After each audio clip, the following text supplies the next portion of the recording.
Alright, so let us get back to command prompt one more time. Hopefully this is the last one. Alright, so I've had some people request some more information about command prompt and deciphering things and what are we typing and all those other fun things. So here we go, let's dive in a little deeper. So we've already talked about the help command, alright, and that spits out a list of everything that's going on, alright, and we've also talked about how you can type help and then we'll just go with the time command here. Alright, and it gives you the help description.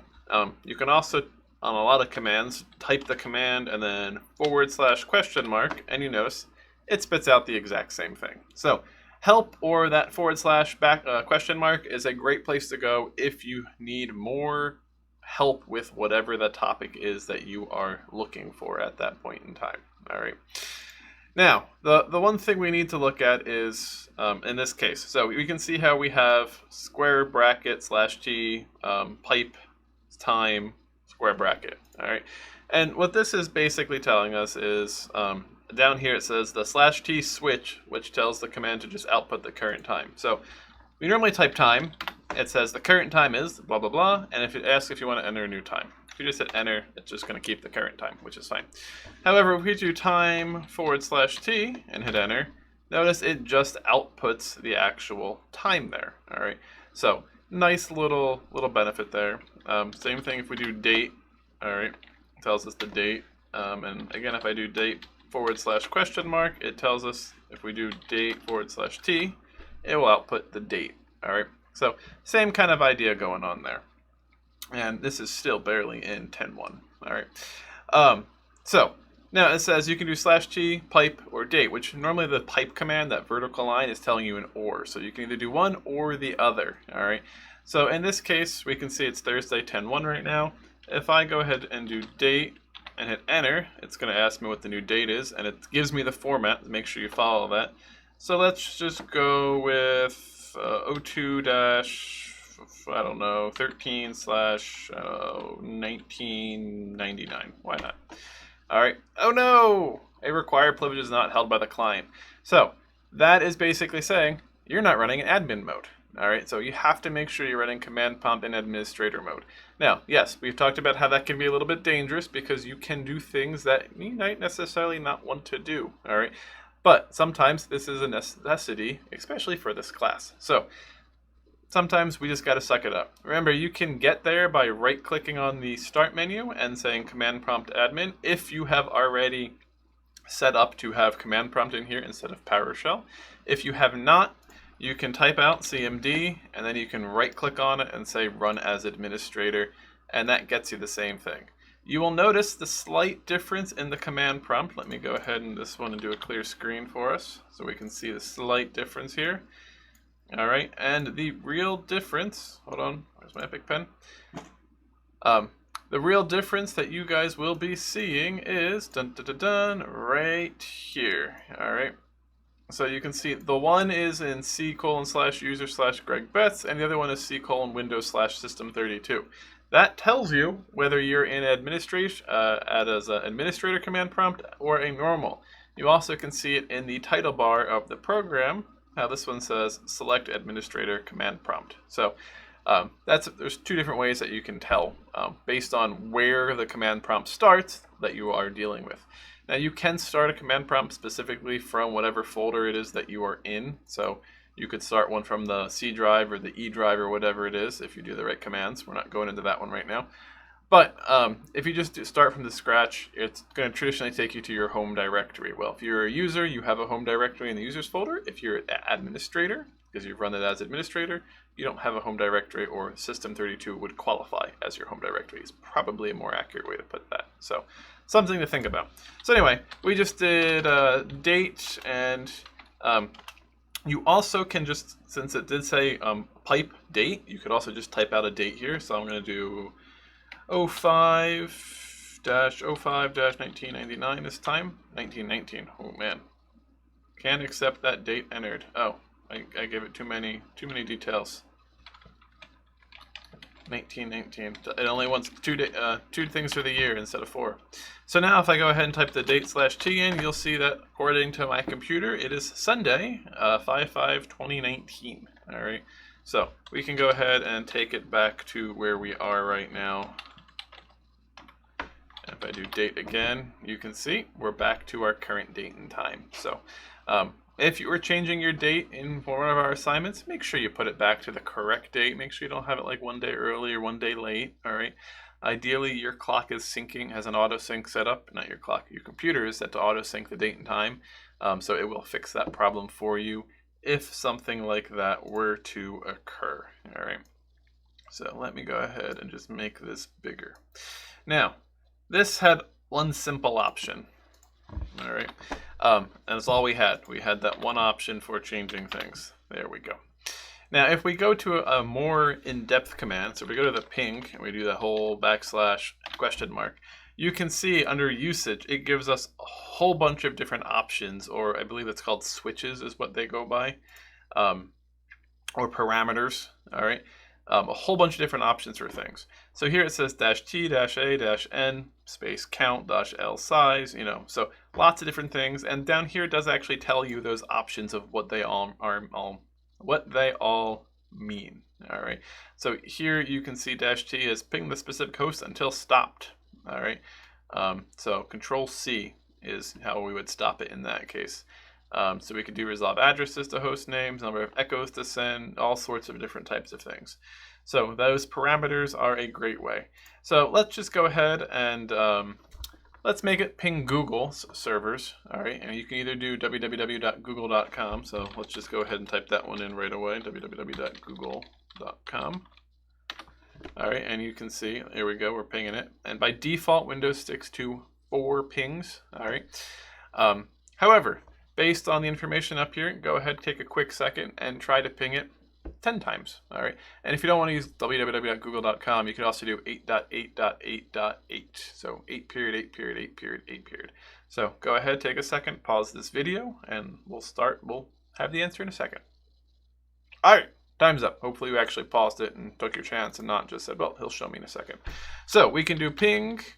And we can do, I'm going to do 8.8.8.8 this time, and then we do -n, I'm going to say 10 times. So -10n space 10 and hit enter, and there we go. We're going to send 10 different pings to 8.8.8.8. All right. So there you can see all of our wonderful information. And you don't have to just do that. You could, if you have your favorite website, you could use that one. You could ping your own self to see what's happening. Great thing you can do is ping your local network. So if you want to be like, hey, do I have access to the router? Like, you know, I don't have internet. Why don't I have internet? Well, can I ping the router? And most routers are at 192.168. This might change. Might be 0, might be 1, might be 2, might be 100. Really depends on the network. .1. So 192.168.x.1. And that X could be anywhere between 0 and 100, basically, for most time. Now, you might be on a like Xfinity network, and that's if you're using the Xfinity's routers, and it's 10.0.0.1. So just something to kind of keep in the back of your mind. You'll probably learn more about that in another class. Let's make sure we're still recording. All right, good deal. All right,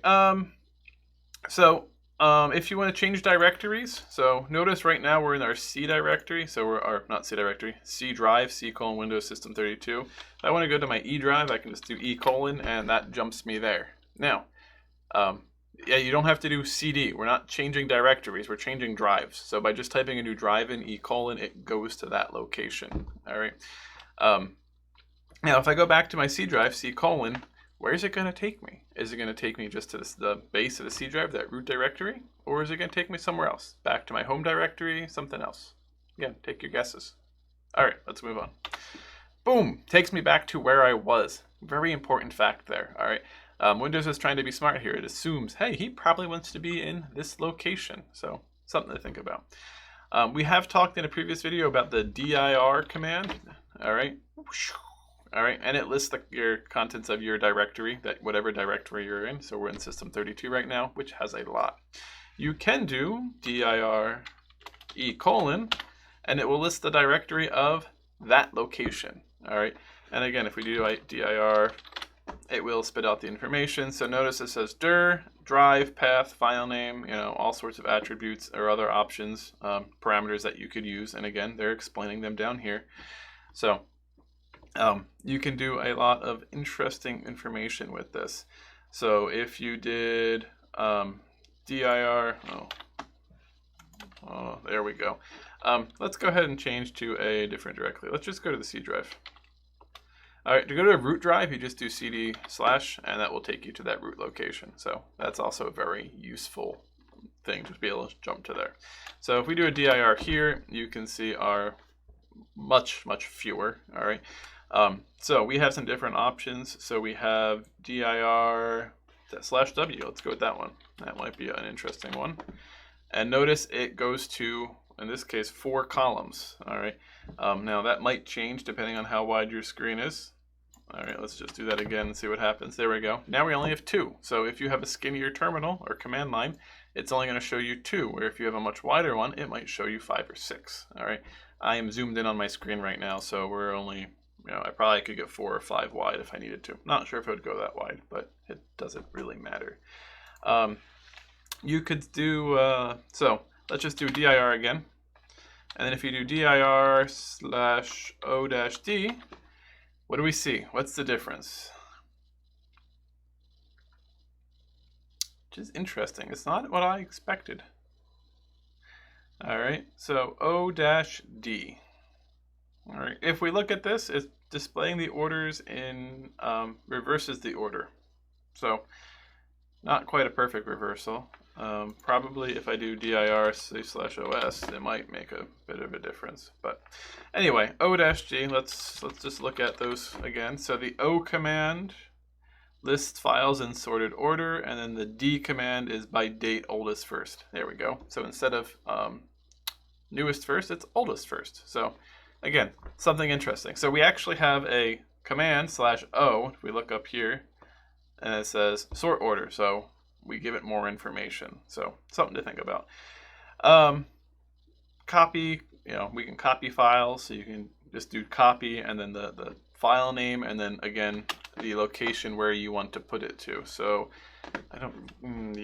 let's actually just go back to my other directory. Let's go back to mines, and we can cd to the documents. Remember, if you use the tab button, so I typed out cdd tab, and now I'm in my documents folder. So we can do that. So I'm going to go ahead and copy test.doc. So we'll type copy, hit T, test.doc, and I can call it copy test.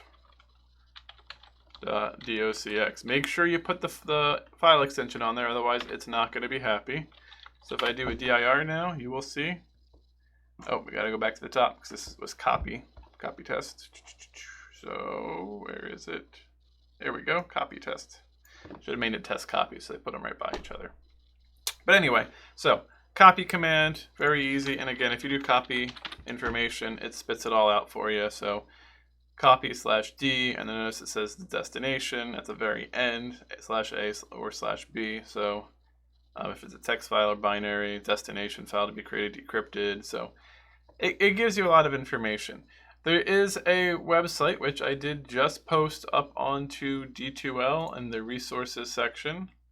Let me go ahead and pull that up for you guys. Oh, I gotta make it so it goes to the external link. It doesn't like to open in D2L. There we go. We need more screen real estate for this. All right, anyway, so here's the command line reference. I believe this is the website that the book was referencing to try to get you guys go to so you could, look up information. And this has a command line reference A to Z. So if you're looking for a specific command, we could come in here. So we go ahead and go to P and we'll look up the ping command. You got to scroll all the way back down. Doesn't work how I want it to. How about I click there? There we go. So there we can click on the ping command, and it does tell you the syntax, and it shows you everything, and it gives you, again, all the different descriptions. And then down here at the bottom, it actually gives you some nice examples for you. So you can go ahead and you could try these out. So nice little bit there at the end is having those examples. On D2L, there are also 2 command line reference files. All right.